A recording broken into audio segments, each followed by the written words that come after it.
आज हम लोग देखेंगे परागन यानी कि pollination, transfer of pollen grain from anther to the stigma. हम देखेंगे नर युग्मक जो है वो वर्तिकाग्र तक कैसे पहुंचता है, क्योंकि नर युग्मक और मादा युग्मक दोनों अचल है और निषेचन बिना दोनों युग्मकों के पास आए हुए संभव नहीं है। यानी कि अगर हम लैंगिक जनन पुष्पीय पादक में पढ़ रहे हैं तो उसमें परागन का बहुत ज़्यादा महत्वपूर्ण भूमिका है। अगर परागन नहीं होगा तो निषेचन नहीं होगा। हम लोग यहाँ देखेंगे परागन के अलग अलग प्रकार और परागन के कौन कौन से कारक है और उन कारकों के आधार पर परागन के कितने भेद है।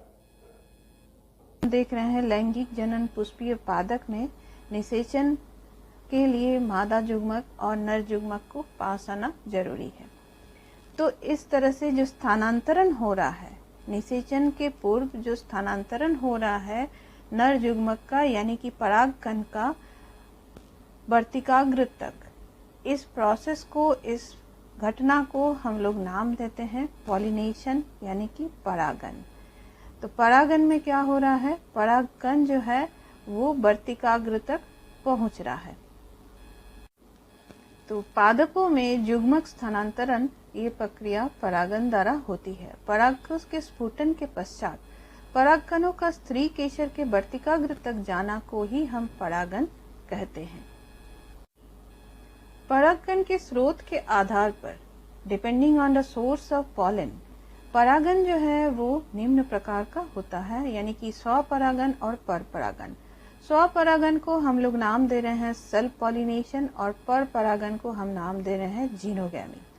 स्वपरागन सेल्फ पॉलिनेशन, इसमें परागन जो है परागकण उसी पादप के पुष्प पर पहुंचते हैं। ये दो प्रकार का होता है, स्वयुग्मन और सजात पुष्पी परागन। स्वयुग्मन को हम ऑटोगैमी कहते हैं और सजात पुष्पी परागन को हम गिप्नोगैमी कहते हैं।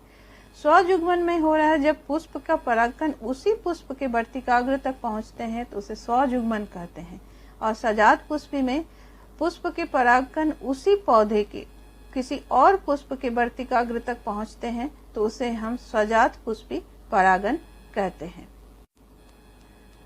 स्वपरागन निम्न परिस्थितियों में होता है, पादप उभयलिंगी यानी हार्माफ्रोडाइट या बायसेक्सुअल होता है और तब उसमें ऑटोगैमी या स्वपरागन होता है।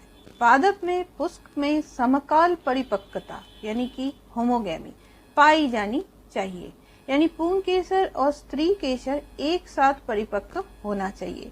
कुछ पुष्प कभी अनावृत नहीं होते अर्थात कभी खिलते नहीं, ऐसे पुष्प को अनुन्मीय पुष्प या क्लिस्टोगैमस कहते हैं।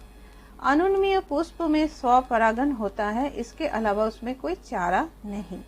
जैसे उदाहरण के तौर पे बायला जो सामान्य पंसी है, या ऑक्सलिस तथा कोमोलिना यानी कि कनकोआ, ये सब एग्जाम्पल है या उदाहरण है जो कभी नहीं खिलते, ये पुष्प जो क्लिस्टोगैमस है। इसके बाद हम देख रहे हैं स्वपरागन के लाभ या advantages of the self pollination.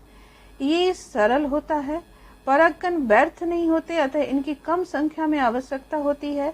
पादपों में शुद्ध वंशक्रम बना रहता है, हानिकारक जीन जाति में नहीं आते, और पुष्प में पुष्प को मकरंद स्रावित करने की आवश्यकता नहीं होती, क्योंकि इसे कोई भी पॉलिनेटिंग एजेंट या परागन के कारक को आकृष्ट करना नहीं रहता है, तो इसीलिए इसमें मकरंद स्रावित करने की आवश्यकता नहीं होती। अब है स्वपरागन से जो हानियां हैं। स्वपरागन की हानियां हैं, बीजों में संकर ओज के गुण कम होते हैं, पादप विकास की संभावनाएं कम होती है, पादपों में उत्पादकता भी कम होती है, यानी कि कोई भी जीन का जो कॉम्बिनेशन है उसमें कोई नया जीन नहीं आ पाता है, संकरण नहीं हो पाता है। इसके चलते विकास का संभावनाएं कम होती है, और एक ही तरह से अगर इस तरह से वो सेल्फ पॉलिनेशन होते जाए, स्वपरागन होते जाए, तो कुछ पीढ़ियों के बाद उत्पादकता की भी प्रोडक्टिविटी में भी उत्पादकता में भी कम आना शुरू हो जाता है। अब हम लोग देख रहे हैं परपरागन यानी कि क्रॉस पॉलिनेशन।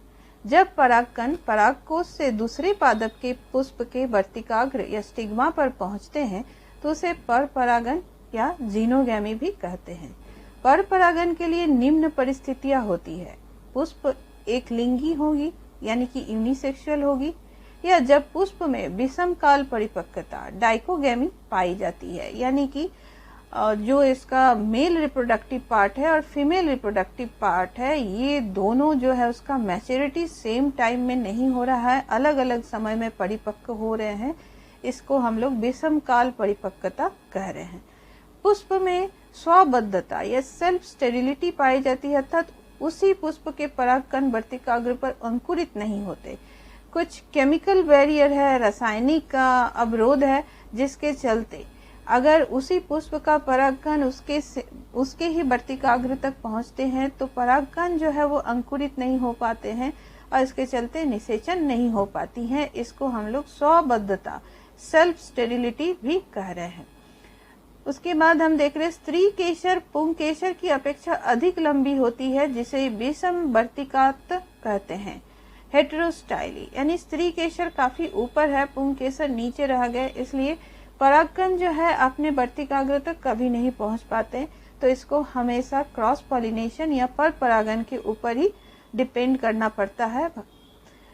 इसके बाद हम देख रहे हैं पुष्प उन्मीलय होते हैं। पुष्प उन्मीलय यानी कि चेस्मोगैमस फ्लावर होते हैं। फूल खिलते हैं, खिलने से उसके वर्तिकाग्र भी जो है वो खुले में है और उसके परागकण भी खुले में है, तो हवा के, पानी के या अन्य कारकों के माध्यम से परागन हो सकते हैं। दूसरे पौधे से भी परागकण आ सकते हैं या इसके परागकण दूसरे पौधे में जा सकते हैं, क्योंकि पुष्प जो है वो खिल चुका है। इसके बाद हम देखेंगे परपरागन के लाभ, एडवांटेजेस ऑफ क्रॉस पॉलिनेशन। बीज बड़े आकार के तथा भारी होते हैं, पादपों में संकरोज के गुण अधिक होते हैं और पादपों विभिन्नताएं आती है। तो इसमें हम देख रहे हैं हाइब्रिडाइजेशन या संकरण के चलते इसके क्वालिटी जो है वो अच्छे हो रहे हैं। और परपरागन से हानियां, डिसएडवांटेजेस ऑफ क्रॉस पॉलिनेशन, अधिक मात्रा में परागकणों की आवश्यकता होती है, परागकणों की नष्ट होने की संभावना अधिक होती है, पादपों में शुद्ध वंशक्रम नहीं रहता, हानिकारक जीन का भी समावेश होता है, क्योंकि क्रॉस पॉलिनेशन के माध्यम से जो दूसरा जीन आ रहा है वो जीन हो सकता है कि हानिकारक भी हो। अब हम देख रहे हैं परपरागन के प्रकार। परपरागन के प्रकार या टाइप्स ऑफ क्रॉस पॉलिनेशन। इसमें हम देख रहे हैं कि किस माध्यम से, परपरागन के माध्यम के आधार पे निम्न प्रकार के है परपरागन। पहला है जल परागन, जिसे हम हाइड्रोफिली भी कह रहे हैं। दूसरा वायु परागन, जिसे हम एनिमोफिली कह रहे हैं। तीसरा कीट परागन, जिसे हम एंटिमोफिली कह रहे हैं। और जंतु परागन जूओफिली। जल परागन मतलब परागन का माध्यम है जल यानी कि पानी, और वायु परागन में हवा के माध्यम से परागन हो रही है। कीट परागन में कीट पतंगों के माध्यम से परागन हो रही है और जूओफिली में जंतुओं के द्वारा परागन हो रही है। वायु परागन, ग्रीक में एनिमोज मतलब होता है विंड और फिलीन मतलब होता है टू लव, तो एनिमोफिली मतलब वायु परागन। परागन वायु के माध्यम से होता है। ऐसे पादपों में पुष्प एक लिंगी, रंगहीन, सुगंधहीन, नेक्टरहीन होते हैं तथा पुष्प से बाहर की ओर मुक्त होते हैं ताकि परागकण वायु में प्रवेश कर सके। जैसे उदाहरण के तौर पे मक्का, घास, ये सब में वायु परागन से हो रहे हैं। तो चूंकि वायु के माध्यम से हो रहे हैं तो इसे कीट पतंगों को आकृष्ट नहीं करना है, तो इसीलिए इसमें रंग भी नहीं है, सुगंध भी नहीं है, नेक्टर भी नहीं है। इसके बाद जल द्वारा परागन, हाइड्रोफिली, पानी के माध्यम से। ग्रीक वर्ड हाइड्रो का मतलब होता है वाटर और फिलीन का मतलब होता है टू लव।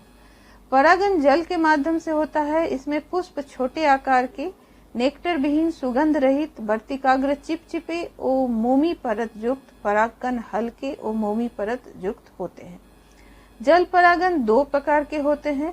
अधिजल परागन, हाइपोहाइड्रोफिली, जल की सतह के नीचे परागन होता है, और एक होता है जल के सतह के ऊपर परागन होता है, जिसे हम अधोजल परागन कहते हैं, तो इसे हम कहते हैं एप्टिलोहाइड्रोफाइली, जल के सतह के नीचे। जैसे इसका उदाहरण हो गया वेलिस्नेरिया।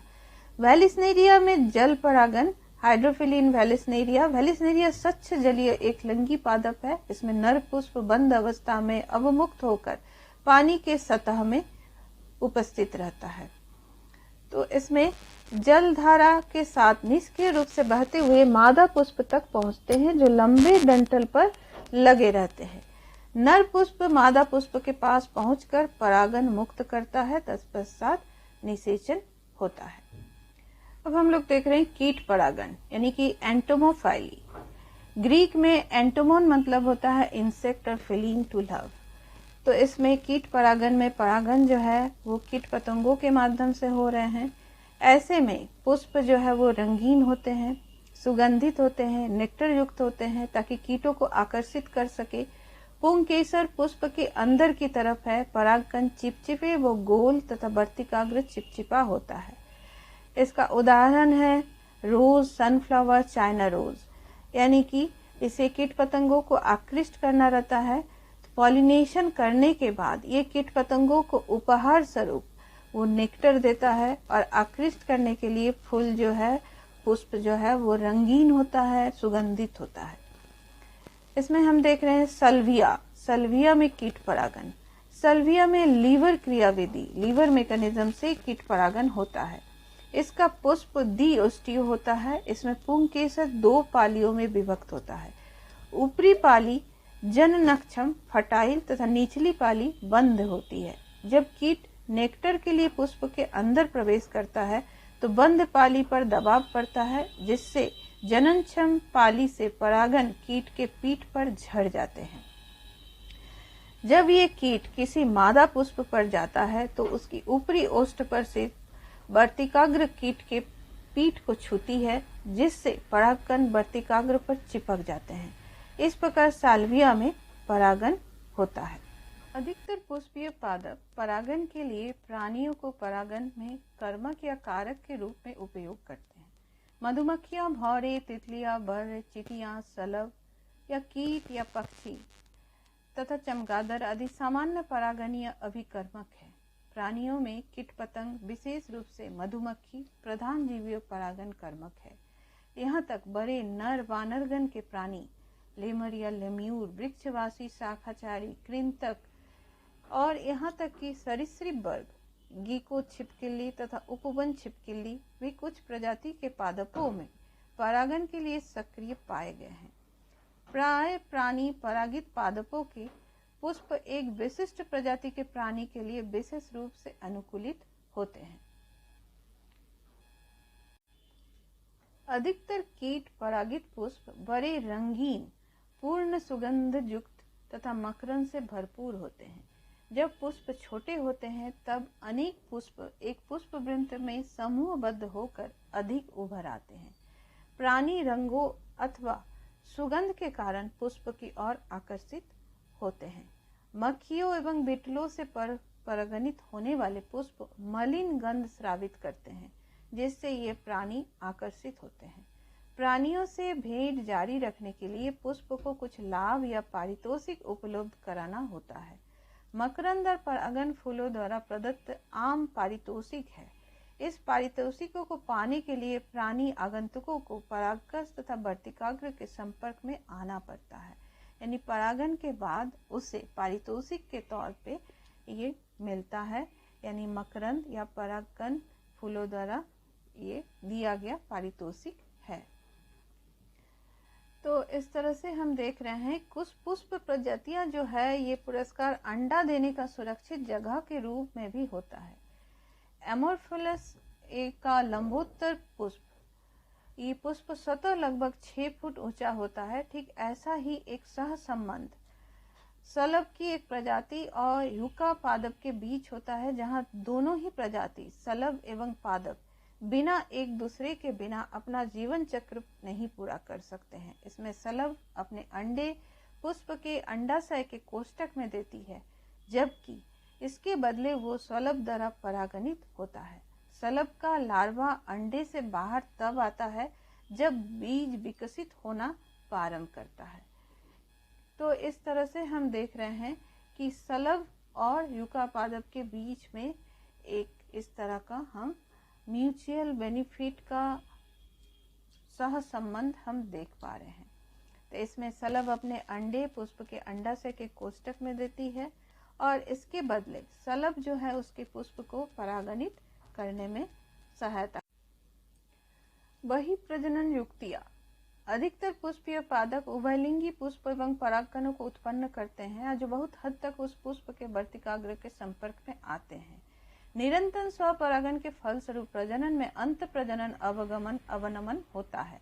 पुष्पीय पादपों ने बहुत सारे ऐसे साधन या उपाय विकसित कर लिए हैं जो स्वपरागन को हतोत्साहित एवं पर परागन को प्रोत्साहित करते हैं। उसी में से एक है वही प्रजनन युक्तियां, जिसमें उसके बनावटी में ऐसा कुछ रहता है, उसका स्ट्रक्चर या उसका गठन ऐसे बदल जाता है ताकि वो स्वपरागन होने नहीं देता है और पर परागन के लिए वो ज्यादा उसको सहायता करता है। तो प्रजनन रोकने के लिए जो साधन है उसमें हम लोग देखें कि स्व असमंजस्य भी था और परागकोश और वर्तिकाग्र भिन्न जगह पे उसका लंबाई जो है वो अलग अलग हो सकता है और दोनों का परिपक्व होने का समय भी अलग अलग हो सकता है। कुछ पुष्प जो है वो एक लिंगाश्रयी भी होता है, यानी कि पादप या तो मादा है या नर है। ऐसे परिस्थिति में स्वपरागन नहीं हो सकता है। ऐसे परिस्थिति में जो है पर परागन ही एकमात्र उपाय है। तो ये था हम लोग का परागन के बारे में हम लोग आज देखें।